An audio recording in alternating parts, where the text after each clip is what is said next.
책으로는 어디를 잠깐 가보시냐면요. 요 상여 처분일 때 원천 징수를 해야 된다라고 하는 부분만 제가 따로 조금 빼놓은 파트가 있어요. 책으로는 우리 그 64페이지를 한번 잠깐 좀 보시면 좋겠는데.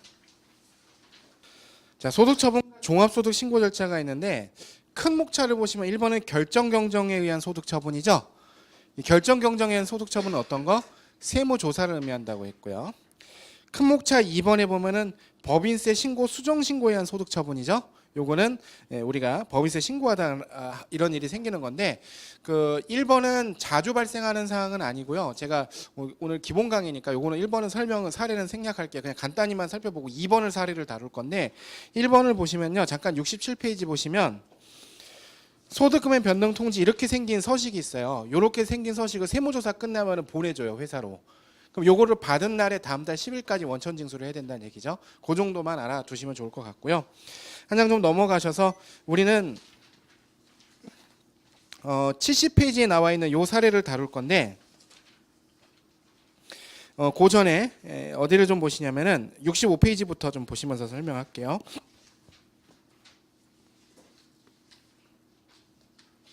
(65페이지) 제목에 보면은 법인세 신고 또는 수정 신고에 의한 소득 처분이다 이렇게 써 있죠. 그 밑에 2번의 원천 징수의 개요를 한번 좁혀볼게요. 개요를 좁히면서 보면은 법인이 과세 표준을 신고하는 경우에 처분되는 배당 상여 기타 소득은 그 신고일 또는 수정 신고일에 지급한 것으로 본다라고 돼 있죠. 그래서 그 밑에 있는 건 줄치지 말고 한번 읽어보시면 2019년도 우리 법인세는 언제까지 신고해요? 대부분 2020년 3월 30일까지 신고하죠. 그러면은 언제까지? 2020년 4월 10일까지 원천 징수를 해야 된다라는 건데 원천 징수를 했을 때 그 소득에 대한 귀속 시기 몇 년도 귀속 소득으로 볼 거냐가 나오는데요. 한 장을 넘어가 보시면은 9번에 보면은 인정상여, 인정배당, 인정기타가 있다 그랬죠. 즉 송금불산입을 했는데 그 귀속자가 임직원이면 상여로 처분하고요. 주주면은 배당으로 처분하고 그 외자면 기타로 처분한다라고 했어요. 근데 이게 귀속 시기가 조금 달라요. 어떻게 나오냐면 인정상여는 아까 근로제공일을 귀속 시기로 한다 그랬잖아요. 그럼 잠깐 볼게요. 19년도에 대해서 2020년 3월 31일 날 법인세 신고를 할 때 상여 처분이 됐다라고 하면은 이거와 관련된 근로소득은 언제 근로로 제공했냐면 19년도에 근로로 제공했거든요. 그래서 거기 지금 나오는 것처럼 귀속 시기가 인정상여는 19년도 귀속 근로소득이 돼요. 자, 그런데 거기 지금 나오는 인정배당과 인정기타는 언제가 귀속 시기예요? 결산 확정일이죠. 여러분 19년도에 대한 결산은 언제 확정일이 돼요? 2020년에 확정이 되죠. 일단 요거부터 용어로 볼게요. 결산 확정일은 언제를 얘기하는 걸까요? 일반적으로는 상법상에서 주주총회를 열어서 잉여금 처분이 돼선 그날 주총에서 재무제표 확정한 그날을 얘기해요. 주주총회에서 재무제표 확정한 날. 그러니까 대부분 언제예요? 회사 2월 말 3월 초 요때예요. 그러니까 당연히 이 2019년 귀속연도에 대해서 법인세 세무조정을 하면서 나오는 인정배당이나 인정기타는 몇 년도 귀속이 될 수밖에 없는 거예요? 2020년 귀속이 될 수밖에 없는 거죠. 저희는 이제 실무를 해야 되잖아요. 그러니까 책에 나와 있는 근로제공의 결산 확정을 한다. 이게 중요한 게 아니라 실제로 이번에 신고할 때 이게 몇 년도 귀속인지를 아는 것까지 연결하는 게 중요하거든요. 세법을 해석해서 실무로 적용하는 거. 여기까지를 좀 알아두시면 좋겠고요. 원천 징수를 할 때 보면요. 여러분 우리 배당은 보통 일반적으로 몇 퍼센트 원천 징수예요? 거기 나오는 것처럼 14% 원천 징수하고 기타 소득은 20% 원천 징수를 하죠. 근데 근로소득은 세법에 보면은 뭐라고 나왔냐면 거기 책에 나온 것처럼 기본세율로 원천 징수를 한대요. 이게 뭔 소린가? 여러분 인정배당이나 인정기타는 쉬워요. 1,000만 원이 배당 처분됐으면 1,000만 원이 14%에서 140만 원과 14만 원 원천 징수하면 돼요. 그리고 인정기타로 1,000만 원 되면요. 필요경 비율 적용되는 거 없이 지금 필요경 비율 적용 몇 퍼센트 돼요? 60%죠 올해. 근데 그거 적용되는 거 없이 그냥 20% 200만 원 원천 징수하면 돼요. 그런데 근로소득일 때는요. 기본세율이라는 것은 누진세율인 6에서 42% 소득세 기본세율을 말하는 거고요. 기본세율을 원천 징수한다는 얘기는요. 그 기본세율 옆에다 동그라미 치세요. 연말정산을 한다는 뜻이에요. 이게. 기본세율을 원천 징수한다는 뜻은 실무적으로 연말정산을 한다는 뜻이 됩니다. 자, 그러면 사례를 한번 들어서 살펴볼게요. 아까 사례 보려고 사례 2번을 본다 그랬죠? 저희가 70페이지에 나오는 사례를 한번 볼게요.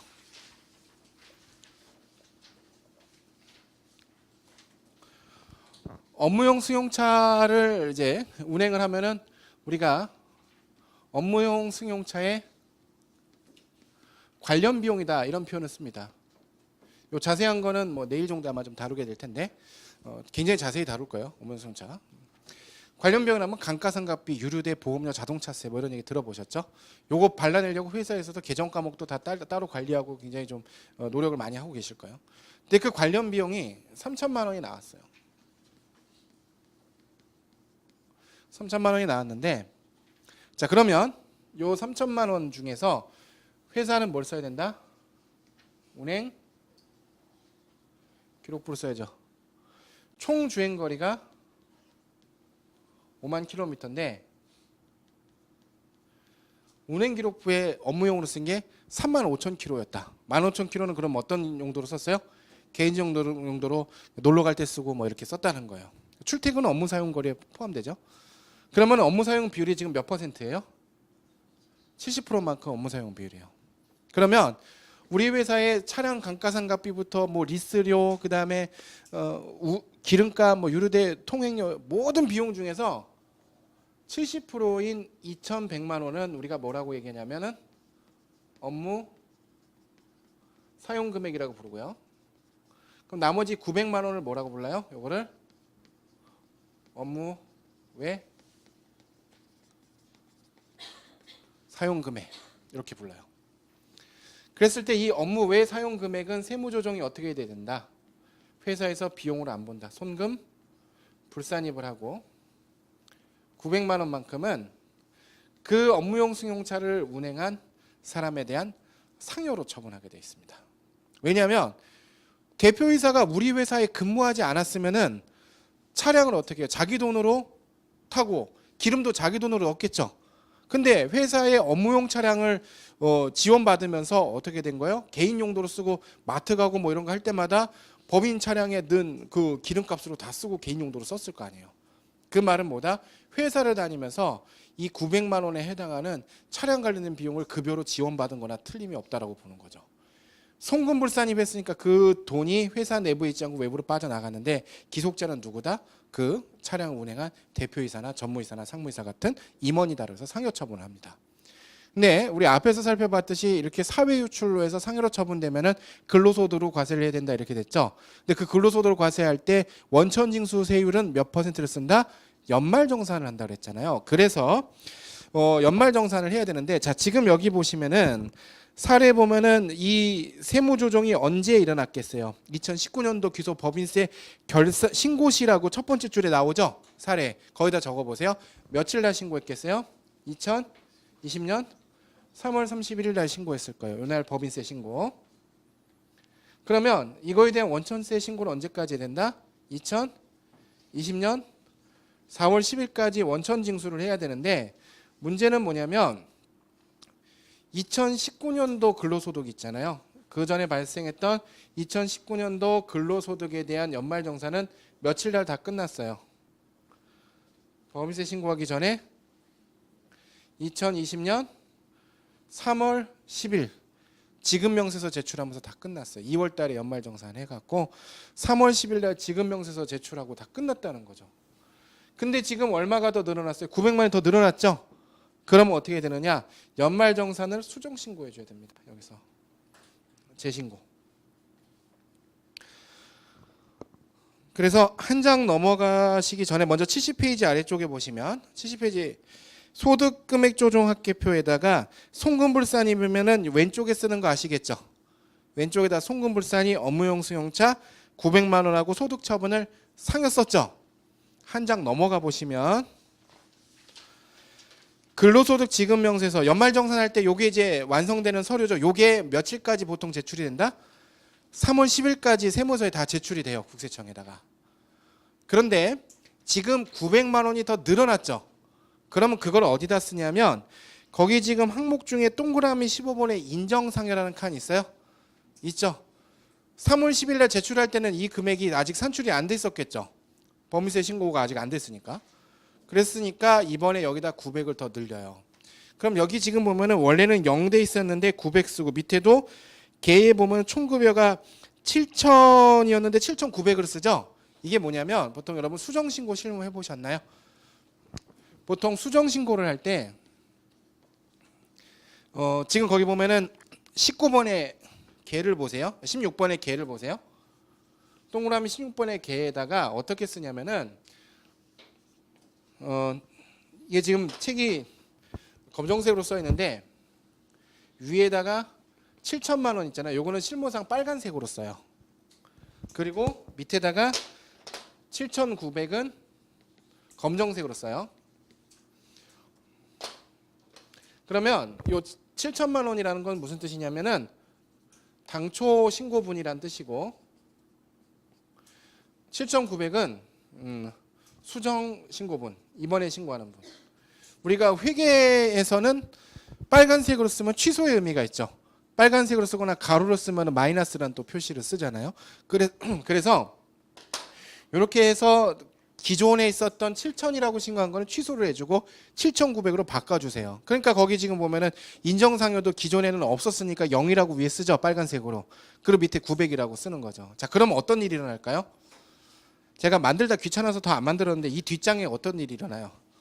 7,900 하면은 여러분 이게 원천징수 형수 중에 맨 앞장이고 그 다음 장의 시작이 뭐부터 시작해요? 총급여액부터 시작하죠.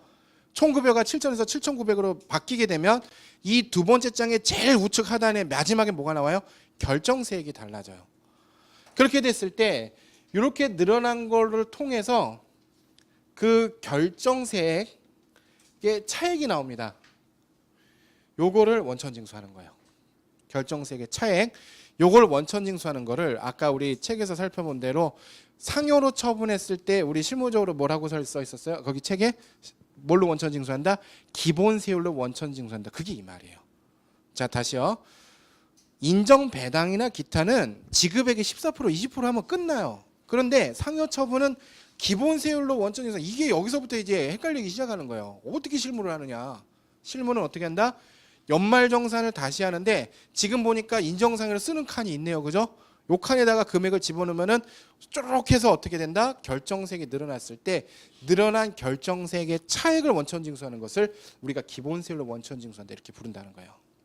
자, 그러면 이렇게 해서 지급명세서를 제출하고 원천징수 세액을 납부하려면 우리가 어떤 소식을 또 작성해야 되냐면은 원천징수 이행사항 신고서를 작성을 해야 돼요. 그게 앞장에 돌아가시면 71페이지에 있는데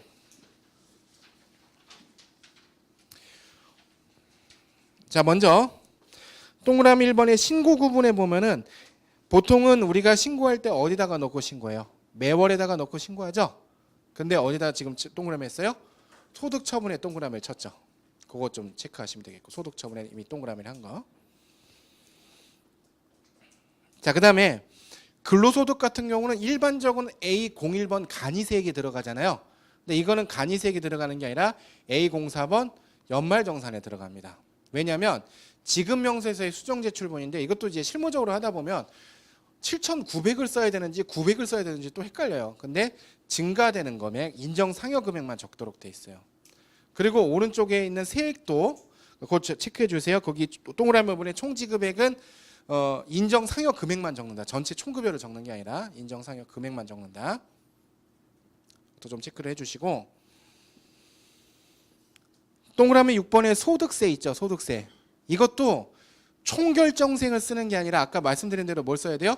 결정세액의 차액만 적는 거예요. 결정세액의 차액만 적는다.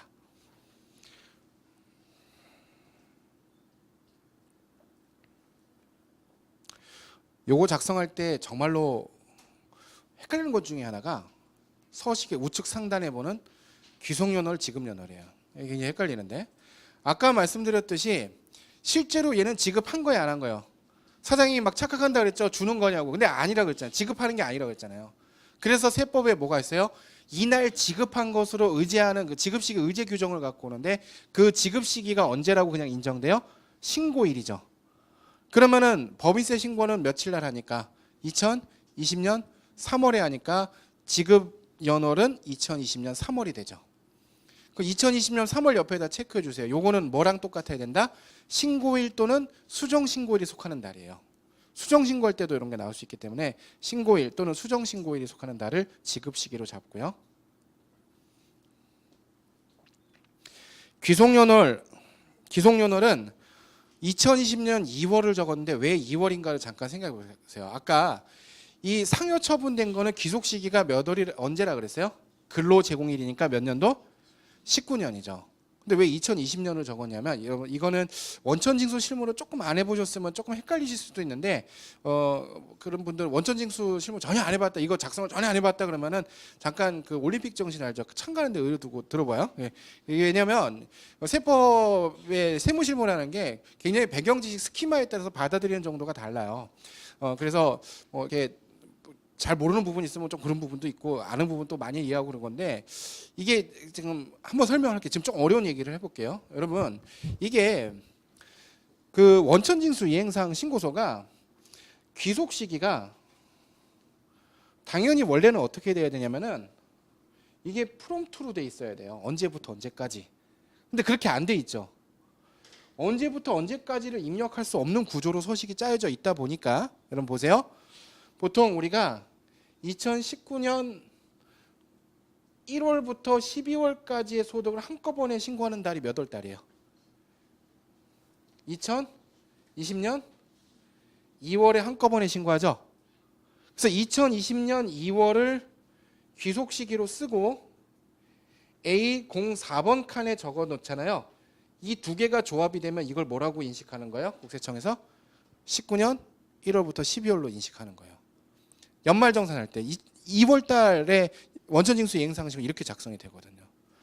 그래서 지금 저희가 방금 말씀드렸듯이, 자, 기본세율로 원천징수한다는 것은 뭘 한다 그랬어요?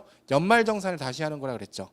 연말정산 다시 할 때 19년도 연말정산은 원래는 귀속 시기가 19년 1월부터 12월이지만 이걸 표시하는 데가 없다 보니까 원래가 연말정산할 때도 위에다가 귀속 시기를 뭐라고 적어요? 2020년 2월을 적고 A04번 칸에 금액이 들어오면 그걸 뭐라고 인식한다는 거예요? 19년 1월부터 12월까지 인식하는. 그래서 우리도 이렇게 적어야 돼요. 재연말정산이기 때문에.